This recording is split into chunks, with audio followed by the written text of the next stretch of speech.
Hi hello friends, ಎಲ್ಲರಿಗೂ ನಮಸ್ಕಾರ. ಋತ್ವಿ ಚಾನಲ್ಗೆ ಸ್ವಾಗತ. ನಾನು ನಿಮ್ಮ ಅಶ್ವಿನಿ ಡಿ.ವಿ. ಇವತ್ತು ನಾನು ಯಾವುದೇ ಪಾಕ ಇಲ್ಲದೇ ತುಂಬ ಸಿಂಪಲ್ಲಾಗಿ ಅಷ್ಟೇ ಟೇಸ್ಟಿಯಾಗಿರುವಂತಹ ಬೇಸನ್ ಉಂಡೆನ ಯಾವ ರೀತಿ ಮಾಡೋದು ಅಂತ ಈ ವಿಡಿಯೋದಲ್ಲಿ ತೋರಿಸ್ತಾ ಇದ್ದೀನಿ. ಎಲ್ಲೂ ಸ್ಕಿಪ್ ಮಾಡದೆ ವಿಡಿಯೋನ ಪೂರ್ತಿಯಾಗಿ ನೋಡಿ. ನಿಮಗೆ ಉಂಡೆ ಕಟ್ಟೋಕ್ಕೆ ಬರದೇ ಇರೋರು ಕೂಡ ಈ ರೀತಿಯಾಗಿ ನೀವು ಬೇಸನ್ ಉಂಡೆನ ಮಾಡ್ಬೋದು. ತುಂಬಾ ಸಿಂಪಲ್ಲು, ಅಷ್ಟೇ ಈಸಿಯಾಗಿದೆ. ಇದರಲ್ಲಿ ಸ್ವಲ್ಪ ಟಿಪ್ಸ್ ಆ್ಯಂಡ್ ಟ್ರಿಕ್ಸ್ನ ಉಪಯೋಗಿಸಿದರೆ ನೀವು ಪರ್ಫೆಕ್ಟಾಗಿ ಬೇಸನ್ ಲಾಡುನ ಕಟ್ಬೋದು. ನಾವಿಲ್ಲಿ ಒಂದು ಗ್ಯಾಸ್ ಆನ್ ಮಾಡಿಬಿಟ್ಟು ಒಂದು ಬಾಣಲೆನ ಇಟ್ಕೊಂಡಿದ್ದೀನಿ. ಈ ಬಾಣಲೆಗೆ ನಾವು ಎಷ್ಟು ಹಿಟ್ಟು ತೊಗೊಳ್ತೇವೋ ಅಷ್ಟೇ ಪ್ರಮಾಣದಲ್ಲಿ ನಾವು ತುಪ್ಪನ ತೊಗೊಳ್ಬೇಕಾಗುತ್ತೆ. ಇದಕ್ಕೆ ಮೇನ್ ಇಂಗ್ರೀಡಿಯೆಂಟ್ಸೇ ತುಪ್ಪ ಆಗಿರೋದ್ರಿಂದ ಇದು ತುಪ್ಪ ಸ್ವಲ್ಪ ಜಾಸ್ತಿ ಆಗಿದ್ರೂ ತುಂಬ ಚೆನ್ನಾಗಿ ನಾವು ಬೇಸನ್ ಲಾಡನ್ನು ಕಟ್ಟೋಕ್ಕೆ ಸಾಧ್ಯ. ಹಾಗಾಗಿ ನಾನಿಲ್ಲಿ 2 ಬಟ್ಲಾಗುವಷ್ಟು ತುಪ್ಪನ ತೊಗೊಂಡಿದ್ದೀನಿ.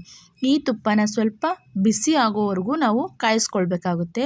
ಇದೇನು ಕುದಿಬೇಕು ಅಂತ ಏನಿಲ್ಲ, ಇದು ಸ್ವಲ್ಪ ತುಪ್ಪ ಕರಗಿದ್ರೆ ಸಾಕಾಗುತ್ತೆ.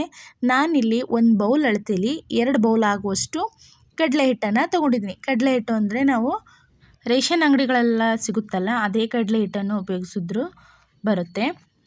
ನೀವು ಇದು ತೊಗೊಂಡಿರುವಂತಹ ಬಟ್ಲ ಅಳತೆಯಲ್ಲೇ ನೀವು ತುಪ್ಪ ಕೂಡ ತೊಗೊಂಡ್ರೆ ಯಾವುದೇ ರೀತಿ ಗಂಟಾಗೋದಿಲ್ಲ. ತುಂಬಾ ಚೆನ್ನಾಗಿ ಇದು ಮಿಕ್ಸ್ ಆಗುತ್ತೆ. ಇವಾಗ 2 ಬಟ್ಲಾಗುವಷ್ಟು ತುಪ್ಪ, 2 ಬಟ್ಲಾಗುವಷ್ಟು ಕಡಲೆ ಹಿಟ್ಟನ್ನು ಹಾಕಿಬಿಟ್ಟು ಇದನ್ನು ಇವಾಗ ಈ ರೀತಿಯಾಗಿ ಚೆನ್ನಾಗಿ ಮಿಕ್ಸ್ ಮಾಡ್ಕೊಳ್ಬೇಕಾಗುತ್ತೆ. ಇದನ್ನು ಯಾವುದೇ ರೀತಿ ಒತ್ತಿಸ್ಲಾರ್ದಾಗೆ ಈ ರೀತಿಯಾಗಿ ಚೆನ್ನಾಗಿ ಮಿಕ್ಸ್ ಮಾಡಬೇಕು. ಇದನ್ನು ನಾವು ಕಡಿಮೆ ಉರಿಲೇ ಒಂದು 10 ರಿಂದ 15 ನಿಮಿಷದವರೆಗೂ ಚೆನ್ನಾಗಿ ಹುರ್ಕೊಳ್ಬೇಕಾಗುತ್ತೆ. ಇದರಲ್ಲಿರುವಂತಹ ಕಡಲೆ ಹಿಟ್ಟಿನ ಸ್ಮೆಲ್ಲೆಲ್ಲ ಹೋಗಿ ತುಪ್ಪದ ಘಮ ಬರೋವರೆಗೂ ನಾವು ಚೆನ್ನಾಗಿ ಕಡಿಮೆ ಉರಿಲೇ ಚೆನ್ನಾಗಿ ಈ ರೀತಿಯಾಗಿ ಬೇಯಿಸ್ಕೊಳ್ಬೇಕು. ಬೇಯಿಸೋದಕ್ಕಿಂತ ಹುರಿಬೇಕು, ಹಿಟ್ಟನ್ನು ತುಪ್ಪದಲ್ಲಿ ಹುರಿದ ಹಾಗೆ. ಅದೇ ರೀತಿಯಾಗಿ ಇದನ್ನು ನಾವು ಒಂದು 10 ರಿಂದ 15 ನಿಮಿಷದವರೆಗೂ ಚೆನ್ನಾಗಿ ಕಡಿಮೆ ಉರಿಲಿ ಹುರಿತಾ ಬಂದರೆ ಇದರಲ್ಲಿ ತುಪ್ಪದ ಸ್ಮೆಲ್ಲು ಮತ್ತು ಹಿಟ್ಟಿನ ಸ್ಮೆಲ್ಲು ತುಂಬಾ ಚೆನ್ನಾಗಿ ಬರುತ್ತೆ, ಒಳ್ಳೆ ಘಮ ಬರುತ್ತೆ. ಅಲ್ಲಿವರೆಗೂ ನಾವು ಇದನ್ನು ಚೆನ್ನಾಗಿ ಇದೇ ರೀತಿಯಾಗಿ ಕಡಿಮೆ ಉರಿಲಿ ನಾವು ಹುರ್ಕೊಳ್ಬೇಕು. ಇದಕ್ಕೆ ಯಾವುದೇ ಪಾಕ ಇಲ್ಲದೇ ಯಾವ ರೀತಿಯಾಗಿ ಉಂಡೆ ಕಟ್ಟೋ ಹದವಾಗಿ ಬಂತು ಅಂತ ನೀವೇ ನೋಡ್ತಾ ಇದ್ದೀರಾ. ಎಷ್ಟು ಚೆನ್ನಾಗಿ ಹಿಟ್ಟು ಮತ್ತು ತುಪ್ಪದಲ್ಲಿ ಮಿಕ್ಸ್ ಆಗಿದೆ ಅಂತ. ಇವಾಗ ಹಿಟ್ಟು ಇದು ತುಂಬಾ ಪರ್ಫೆಕ್ಟಾಗಿ ನಮಗೆ ರೆಡಿ ಆಗಬೇಕು ಅಂದರೆ ಇದನ್ನು ನಾವು ಒಳ್ಳೆ ಘಮ ಬರೋವರೆಗೂ ನಾವು ಇದೇ ರೀತಿಯಾಗಿ ಚೆನ್ನಾಗಿ ಹುರ್ಕೊಳ್ಬೇಕು. ಕಡಿಮೆ ಉರಿಲಿ ನಾವು ಹುರಿಬೇಕಾಗುತ್ತೆ. ಇದನ್ನು ನಾವು ಹುರಿದೇ ಇದ್ದರೆ ಹಸಿಗಾಗಿ ಅಥವಾ ಇದು ಒಂಥರ ಸ್ಮೆಲ್ ಬರುತ್ತೆ, ಅಲ್ಲಿ ಹಸೆ ಕಡಲೆ ಹಿಟ್ಟಿನ ಸ್ಮೆಲ್ ಬರುತ್ತೆ. ಹಾಗಾಗಿ ನಾವು ಇದನ್ನು ಚೆನ್ನಾಗಿ ಹುರ್ಕೊಂಡ್ರೇ ಬೇಸನ್ ಲಾಡು ಅನ್ನೋ ರೀತಿಲಿ ನಮಗೆ ಚೆನ್ನಾಗಿ ಪರ್ಫೆಕ್ಟಾಗಿ ಹಿಟ್ಟು ರೆಡಿ ಆಗುತ್ತೆ. ಇವಾಗ ನಾನು ತೊಗೊಂಡಿರುವಂತಹ ಬಟ್ಲ ಅಳತೆಲೇ ತುಪ್ಪ, ಹಿಟ್ಟು ಮತ್ತು ಸಕ್ಕರೆ ಕೂಡ ತೊಗೊಳ್ತಾ ಇದ್ದೀನಿ. ಇವಾಗ ಇದನ್ನು ಚೆನ್ನಾಗಿ ಹುರ್ಕೊಳ್ತಾ ಇದ್ದೀನಿ. ಇವಾಗ ಸ್ವಲ್ಪ ಒತ್ತಿದಾಗ ಆಗಿದೆ. ಈ ರೀತಿಯಾಗಿ ಚೆನ್ನಾಗಿ ಹುರ್ಕೊಂಡು ನಾನು ಇವಾಗ ಕೆಳಗಡೆ ಇಟ್ಕೊಳ್ತಾ ಇದ್ದೀನಿ. ನಾನಿವಾಗ ತೊಗೊಂಡಿರುವಂಥ ಬಟ್ಲ ಅಳತೆಲೇ 2 ಬಟ್ಲಾಗುವಷ್ಟು ಸಕ್ಕರೆ ಕೂಡ ತೊಗೊಳ್ತಾ ಇದ್ದೀನಿ. ಒಂದು ಮಿಕ್ಸಿ ಜಾರಿಗೆ ತೊಗೊಂಡಿರುವಂಥ 2 ಬಟ್ಲ ಸಕ್ಕರೆನ ಕೂಡ ಹಾಕ್ಕೊಂಡು ಇದನ್ನು ನುಣ್ಣಗೆ ಪೌಡ್ರ್ ಮಾಡ್ಕೊಳ್ತಾ ಇದ್ದೀನಿ. ಇವಾಗ ನಾವು ಒಲೆಯಿಂದ ಕೆಳಗಿಳಿಸಿರುವಂತಹ ತುಪ್ಪ ಮತ್ತು ಹಸೆ ಕಡಲೆ ಹಿಟ್ಟಿನ ಮಿಶ್ರಣಕ್ಕೆ ಮಿಕ್ಸಿ ಮಾಡಿರುವಂತಹ ಸಕ್ಕರೆ ಪುಡಿನ ಹಾಕ್ಕೊಳ್ತಾ ಇದ್ದೀನಿ. ಇವಾಗ ನಾವು ತುಪ್ಪದಲ್ಲಿ ಹುರಿದಿರುವಂತಹ ಹಸೆ ಕಡಲೆ ಹಿಟ್ಟಿಗೆ ಇವಾಗ ಸಕ್ಕರೆ ಕೂಡ ಚೆನ್ನಾಗಿ ಮಿಕ್ಸ್ ಮಾಡ್ಕೊಳ್ಬೇಕಾಗುತ್ತೆ. ಈ ರೀತಿಯಾಗಿ ನಿಧಾನಕ್ಕೆ ನಾವು ಇದ್ರ ಜೊತೆಗೆ ಮಿಕ್ಸ್ ಮಾಡಿಕೊಳ್ಬೇಕು. ಇದಕ್ಕೆ ಯಾವುದೇ ರೀತಿಯಾಗಿ ಪಾಕ ಬೇಕಾಗಿಲ್ಲ ಮತ್ತು ಏಲಕ್ಕಿ ಪುಡಿ ಯಾವುದೇ ಪುಡಿಗಳನ್ನು ಬಳಸಾಗಿಲ್ಲ. ಕೇವಲ 3 ಇಂಗ್ರೀಡಿಯೆಂಟ್ಸನ್ನು ಬಳಸ್ಕೊಂಡು ನಾವು ಬೇಸನ್ ಲಾಡನ್ನ ತುಂಬ ಸಿಂಪಲ್ಲಾಗಿ ಮತ್ತು ಅಷ್ಟೇ ಪರ್ಫೆಕ್ಟಾಗಿ ಮಾಡ್ಕೊಳ್ಬೋದು. ಕೆಲವೊಬ್ಬರಿಗೆ ಬೇರೆ ಉಂಡೆಗಳಿಗಿಂತ ಬೇಸನ್ ಉಂಡೆ ಅಂದರೆ ತುಂಬಾ ಇಷ್ಟಪಡ್ತಾರೆ.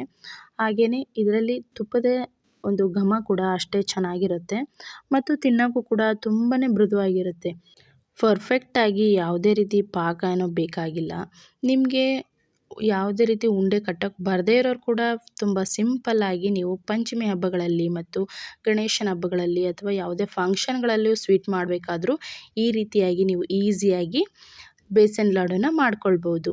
ಇವಾಗ ನಾನು ಇದಕ್ಕೆ ನೀವು ಡ್ರೈ ಫ್ರೂಟ್ಸನ್ನು ಕೂಡ ತುಪ್ಪದಲ್ಲಿ ಹುರಿದ್ಬಿಟ್ಟು ಹಾಕ್ಕೊಂಡು ಮಿಕ್ಸ್ ಮಾಡ್ಕೊಳ್ಬೋದು. ನಾನಿಲ್ಲಿ ದ್ರಾಕ್ಷಿ ಮಾತ್ರ ಇರೋದ್ರಿಂದ ದ್ರಾಕ್ಷಿ ಕೂಡ ತುಪ್ಪದಲ್ಲಿ ಹುರಿದ್ಬಿಟ್ಟು ನಾನು ಮಿಕ್ಸ್ ಮಾಡ್ಕೊಳ್ತಾ ಇದ್ದೀನಿ.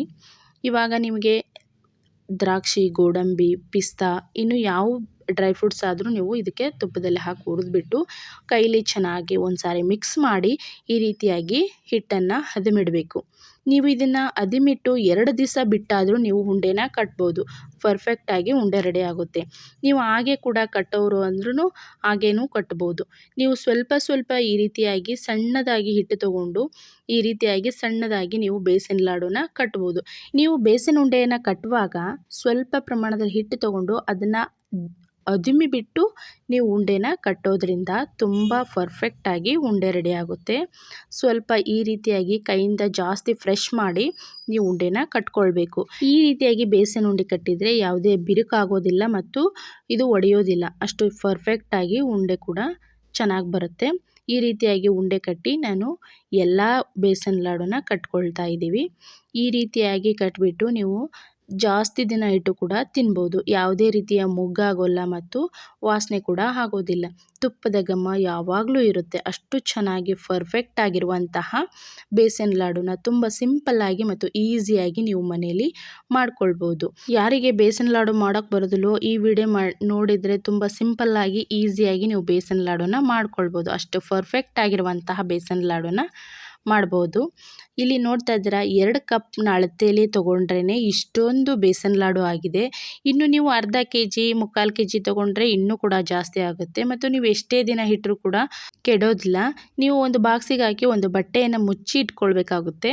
ತುಂಬಾ ಚೆನ್ನಾಗಿರುವಂತಹ ಬೇಸನ್ ಲಾಡುನ ತುಂಬ ಸಿಂಪಲ್ಲಾಗಿ ಮತ್ತು ಅಷ್ಟೇ ಈಸಿಯಾಗಿ ಪರ್ಫೆಕ್ಟಾಗಿ ನಿಮ್ಮ ಮನೇಲಿ ಮಾಡ್ಕೊಳ್ಬೋದು. ಇಲ್ಲಿ ನೋಡ್ತಾ ಇದ್ದೀರಾ ಮೇಲೆಲ್ಲ ಎಷ್ಟು ಚೆನ್ನಾಗಿ ಕಾಣ್ತಾ ಇದೆ, ಒಳಗೆ ಎಷ್ಟು ಸ್ಮೂತಾಗಿದೆ ಅಂತ. ಒಳಗಡೆ ಅಂತೂ ತುಂಬಾ ಸಾಫ್ಟಾಗಿ ಬಂದಿದೆ. ಇಷ್ಟು ಚೆನ್ನಾಗಿ ಪರ್ಫೆಕ್ಟಾಗಿ ಕಡಿಮೆ ಸಮಯದಲ್ಲಿ ಕಡಿಮೆ ಪದಾರ್ಥಗಳನ್ನು ಬಳಸ್ಕೊಂಡು ತುಂಬ ಪರ್ಫೆಕ್ಟಾಗಿ ಆರೋಗ್ಯಕರವಾಗಿ ಮಾಡಬಹುದಂತಹ ಬೇಸನ್ ಲಾಡು ಈಗ ಮನೆಯಲ್ಲೇ ನೀವು ತಯಾರಿಸ್ಕೊಳ್ಬೋದು. ಈ ವಿಡಿಯೋ ನಿಮಗೆ ಇಷ್ಟವಾಗಿದ್ದರೆ ಪ್ಲೀಸ್ ನಮ್ಮ ಚಾನಲನ್ನು ಸಬ್ಸ್ಕ್ರೈಬ್ ಮಾಡಿ, ಲೈಕ್ ಮಾಡಿ, ಶೇರ್ ಮಾಡಿ, ಕಮೆಂಟ್ ಮಾಡಿ, ಹಾಗೆ ಸಪೋರ್ಟ್ ಮಾಡ್ತಾಯಿರಿ ಅಂತ ಹೇಳ್ತಾ ಇನ್ನಷ್ಟು ಹೊಸ ರೆಸಿಪಿ ವಿಡಿಯೋಗಳೊಂದಿಗೆ ಮತ್ತೆ ಸಿಗೋಣ. ಅಲ್ಲಿವರೆಗೂ ಧನ್ಯವಾದಗಳು.